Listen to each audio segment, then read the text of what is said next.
அனைவருக்கும் வணக்கம். நம்ம டிஸ்கிரிப்டிவ் டைப் கரண்ட் அஃபேர்ஸ்ல டெய்லி ஒரு கொஸ்டினா பார்த்துட்டு இருக்கோம். ஸோ, இப்போ என்ன பார்க்க போறோம் அப்படின்னா, இந்தியாவோட 3 ஸ்டேஜ் நியூக்ளியர் ப்ரோகிராம் பத்தி பார்க்க போறோம்.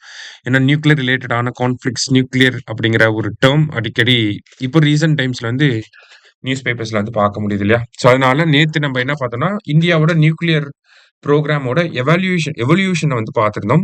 இப்ப பார்த்தோம்னா, இந்தியாவோட 3 ஸ்டேஜ் நியூக்ளியர் புரோகிராம மட்டும் ஸ்பெசிஃபிக்கா பார்க்க போறோம். சரிங்களா? ஏன்னா இதோட கரண்ட் அஃபேர்ஸ் லிங்கேஜ் அப்படிங்கிறது இருக்கு. நம்ம போக போக பார்ப்போம் அது. சரியா?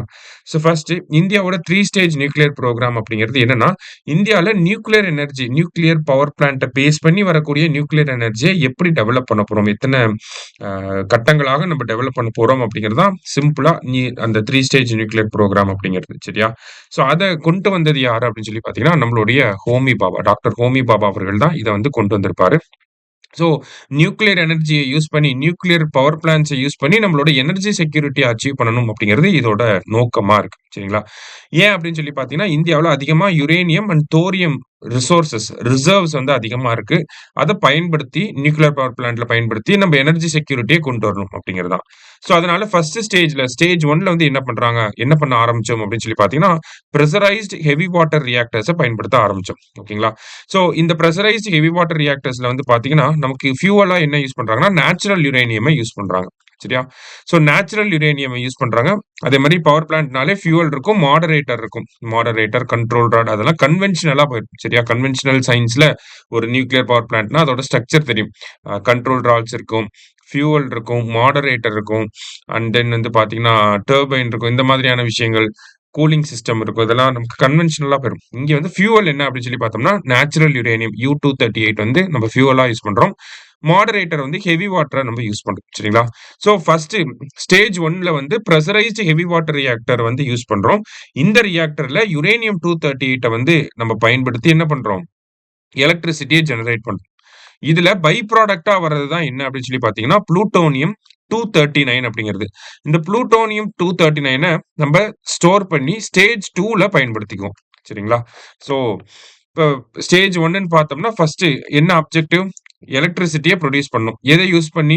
ஆ யுரேனியம் 238 யூஸ் பண்ணி. அதன் மூலியமா நமக்கு என்ன கிடைக்குது? புளூட்டோனியம் 239 அப்படிங்கிறது கிடைக்குது. ஸோ அதான் இங்க குடுத்திருக்காங்க. ரியாக்டர் டைப் என்ன? பிரஷரைஸ்ட் ஹெவி வாட்டர் ரியாக்டர் அப்படிங்கிறது ரியாக்டர் டைப். இந்தியாவுல கரண்ட்டா என்ன ஸ்டேட்டஸ்ல இருக்கோம் அப்படின்னு பார்த்தோம்னா, 18 பிரஷரைஸ்ட் ஹெவி வாட்டர் ரியாக்டர்ஸ் இந்தியால இருக்கு. ஓகேங்களா? இந்த 18 பிரஷரைஸ்ட் ஹெவி வாட்டர் ரியாக்டர்ஸ் தான் இந்தியாவோட பேஸா இருக்கு. இந்தியாவில இருந்து ஜெனரேட் ஆகக்கூடிய அந்த நியூக்ளியர் பவர் பிளான்ட்ல இருந்து வரக்கூடிய அந்த எலக்ட்ரிசிட்டியோட பேஸ் என்ன அப்படின்னா, இந்த பிரஷரைஸ்ட் ஹெவி வாட்டர் ரியாக்டர்ஸ் தான். இப்போ நம்ம ஸ்டேஜ் 1ல தான் இருக்கோம். சரியா? ரைட். அடுத்ததா ஸ்டேஜ் 2. ஸ்டேஜ் 2ல என்ன பண்றாங்கன்னா, ஃபாஸ்ட் பிரீடர் ரியாக்டர பயன்படுத்துறாங்க. ஓகேவா? அங்க பிரஷரைஸ்ட் என்ன டைப் ஆஃப் ரியாக்டர யூஸ் பண்றோங்கிறத பொறுத்து தான் 3 ஸ்டேஜஸும் வரும். சரியா? பேசிக்கா அது. ஸோ இப்ப செகண்ட் ஸ்டேஜ்ல என்ன பண்றோம்னா, ஃபாஸ்ட் பிரீடர் ரியாக்டர்ஸ் அப்படிங்கிறத பயன்படுத்துறோம்.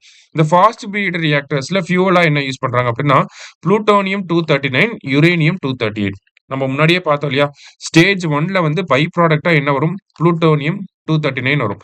அத நெக்ஸ்ட் ஸ்டேஜ்ல யூஸ் பண்ணுவாங்க அப்படின்னு பார்த்திருந்தோம் இல்லையா? அதே தான் இங்கேயும் பண்றாங்க. ஓகேங்களா? புளூட்டோனியம் 239யும், யுரேனியம் 238யும் யூஸ் பண்றாங்க செகண்ட் ஸ்டேஜ்ல. இப்ப இந்த யுரேனியம் 238 யூஸ் பண்ணா நமக்கு என்ன வரும்? எக்ஸ்ட்ராவா அடிஷனலா மறுபடியும் புளூட்டோனியம் 239 அப்படிங்கிறது பை ப்ராடக்ட்டா வருமா? ஸோ அப்ப ரிப்பீட்டடா அந்த இதுல ஃபியூவல் ஜெனரேட் ஆயிட்டே இருக்கும். எவ்வளோக்கு எவ்வளோ ஃபியூவல் கன்சியூம் பண்றோமோ, அவ்வளோக்கு அவ்வளோ ஃபியூவல் ஜெனரேட் ஆயிட்டே இருக்கும். ஓகேங்களா? அதான் புளூட்டோனியம் 239யும், யுரேனியம் 238யும் யூஸ் பண்றாங்க. யுரேனியம் 238 யூஸ் பண்ண நமக்கு என்ன ஆகுது? பை ப்ராடக்ட்டா புளூட்டோனியம் 239 வருது.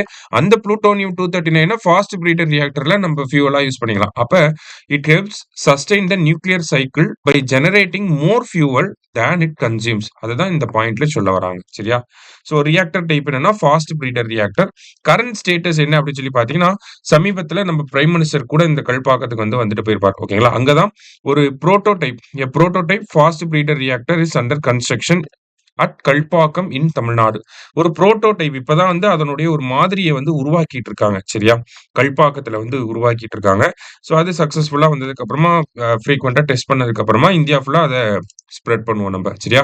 இப்ப ஃபாஸ்ட் பிரீடர் ரியாக்டர் கல்பாக்கத்துல தான் வரப்போகுது. இது கரண்ட் அஃபேர்ஸ்ல வந்த விஷயம். ஒரு prototype fast breeder reactor develop பண்ணிட்டு இருக்காங்க அப்படின்னு நம்ம பிரைம் மினிஸ்டர், சீஃப் மினிஸ்டர் எல்லாருமே போயிட்டு வந்திருப்பாங்க. சரியா? அப்ப இந்த லிங்கேஜ நம்ம பார்த்து வச்சுக்கிறோம். அடுத்ததா பார்த்தீங்கன்னா, இது வந்து ஸ்டேஜ் 2 இதோட முடியுது. ஸ்டேஜ் 3 வந்து பார்த்தீங்கன்னா, தோரியம் பேஸ்டு ரியாக்டர்ஸ். எதனால தோரியம் பேஸ்டு ரியாக்டர்ஸ்க்கு போறோம்? ஃபர்ஸ்ட் வந்து பிரஷரைஸ்டு ஹெவி வாட்டர் ரியாக்டர் போனோம். அடுத்தது ஃபாஸ்ட் பிரீடர் ரியாக்டர். இங்க தோரியம் பேஸ்டு ரியாக்டர்ஸ்க்கு எதுக்காக போறோம் அப்படின்னு சொல்லி பார்த்தீங்கன்னா, நம்மகிட்ட தோரியம் ரிசர்வ்ஸ் அப்படிங்கிறது அதிகமா இருக்கு. ஓகேங்களா? இந்தியால தோரியம் அப்படிங்கிறது அதிகமா இருக்கு. ஸோ அத ஃபுல்லா யுட்டிலைஸ் பண்ணணும் அப்படிங்கிறதுக்காக தோரியம் பேஸ்டு ரியாக்டர்ஸ்க்கு நம்ம போறோம். சரிங்களா? ஸோ இந்த தோரியம் 232 வந்து என்ன பண்ணும்னா, ஃபியூவல் வந்து தோரியம் 232 தான். இத வந்து என்னவா கன்வெர்ட் பண்ணுவாங்கன்னா, யுரேனியம் 233 கன்வெர்ட் பண்ணுவாங்க. எதுலன்னா ஸ்டேஜ் 3ல. சரியா? என்ன டைப் ஆஃப் ரியாக்டர்ஸ் அப்படின்னா, thorium based reactors or else advanced heavy water reactor அப்படிங்கிறத பயன்படுத்துவாங்க. ரீசென்ட்டா பார்த்தீங்கன்னா, சைனா வந்து என்ன பண்ணியிருப்பாங்கன்னா, ஆ அவங்களோட அ பவர் பிளான்ட்ஸ்ல வந்து தோரியம் பேஸ்டு ரியாக்டர்ஸ வந்து கொண்டு வந்துட்டாங்க. சரியா? தோரியம் பேஸ்டு ரியாக்டர்ஸ சைனா ஆல்ரெடி இம்ப்ளிமெண்ட் பண்ணிட்டாங்க. இது கரண்ட் அஃபேர்ஸ்ல வந்த விஷயம். சரியா? தோரியம் பேஸ்டு ரியாக்டர்ஸ ஆல்ரெடி இம்ப்ளிமெண்ட் பண்ணிட்டாங்க. இந்தியால இப்ப தான் இது ரிசர்ச் அண்ட் டெவலப்மென்ட் ஸ்டேஜ்ல இருக்கு. சரியா? நம்ம இப்ப தான் ஸ்டேஜ் 2 புரோட்டோடைப் பண்ணிக்கிட்டு இருக்கோம். ஓகேவா? அவிங்க ஸ்டேஜ் 3க்கே போயிட்டாங்க. சரியா? ஸோ நம்ம இப்ப தான் ஸ்டேஜ் 2 புரோட்டோடைப் பார்த்துட்டு இருக்கோம். ஸ்டேஜ் 3 இதுக்கப்புறம் தான் டெவலப் ஆகும். மேபி இன்னும் 20-25 இயர்ஸ் ஆகலாம். சரியா? ஸோ அந்த ஒரு விஷயத்த ஞாபகம் வச்சுக்கோங்க. சரியா? அது மட்டும் இல்லாம இந்தியாவுல கரண்ட்டா இப்ப இருக்கக்கூடிய ட்ரெண்ட் என்ன அப்படின்னு சொல்லி பார்த்தோம். ஸ்மால் மாடுலார் ரியாக்டர்ஸ் அப்படிங்கிறதையும் டெவலப் பண்ணிட்டு இருக்கோம் சைட் பை சைடு அப்படிங்கிறத. 2033க்குள்ள ஒரு 10 ஸ்மால் மாடுலார் ரியாக்டர்ஸ டெவலப் பண்ணணும். அ ம் 100 gigawatt of nuclear energy by 2047 அப்படிங்கிற டார்கெட்ட நோக்கியும் நம்ம போய்க்கிட்டு இருக்கோம் அப்படிங்கிறதெல்லாம் நேத்து பார்த்திருந்தோம் இல்லையா? ஸோ இதுதான் இந்தியாவோட 3 ஸ்டேஜ் நியூக்ளியர் புரோகிராம்க்கு கீழ வரக்கூடியது. ஓகேங்களா? ஸோ ஃபர்ஸ்ட் ஸ்டேஜ்ல யுரேனியம் 238 யூஸ் பண்றாங்க. அதுல பை ப்ராடக்ட்டா புளூட்டோனியம் 239 வருது. அத செகண்ட் ஸ்டேஜ்ல ஃபியூவலா யூஸ் பண்றாங்க. 3 ஸ்டேஜ்ல தோரியம் 232 வந்து தோரியம் 232 வந்து நமக்கு ஃபியூவலா யூஸ் பண்ண போறாங்க. சரியா? ஸோ இதுதான் இந்தியாவோட 3 ஸ்டேஜ் நியூக்ளியர் புரோகிராம். கரண்ட் அஃபேர்ஸ்லயும் ரிஃப்ளெக்ஷன் இருக்கு. இப்பயுமே ரீசென்ட்டா பார்த்தீங்கன்னா, நியூக்ளியர் சைட்ல அட்டாக் நடக்குது. அது இதுன்னு சொல்லிக்கிட்டு இருக்காங்க. ஸோ அதனால நியூக்ளியர் ரிலேட்டடா 360 டிகிரி அப்ரோச்ச நம்ம எடுக்கணும். அதனால நேத்து எவல்யூஷன பார்த்தோம். இந்த இடத்துல ஸ்பெசிஃபிக்கா இன்னைக்கு 3 ஸ்டேஜ் நியூக்ளியர் புரோகிராம பத்தி பார்த்திருக்கோம். நாளைக்கு நியூக்ளியர் ரிலேட்டடா இன்னொரு கொஸ்டின் இருக்கு. அதோட நம்ம முடிச்சிடலாம். சரியா? நியூக்ளியர் வந்து முடிச்சிடலாம். ஓகேவா? So thank you. Suresh IAS academy வெற்றியின் முகவரி.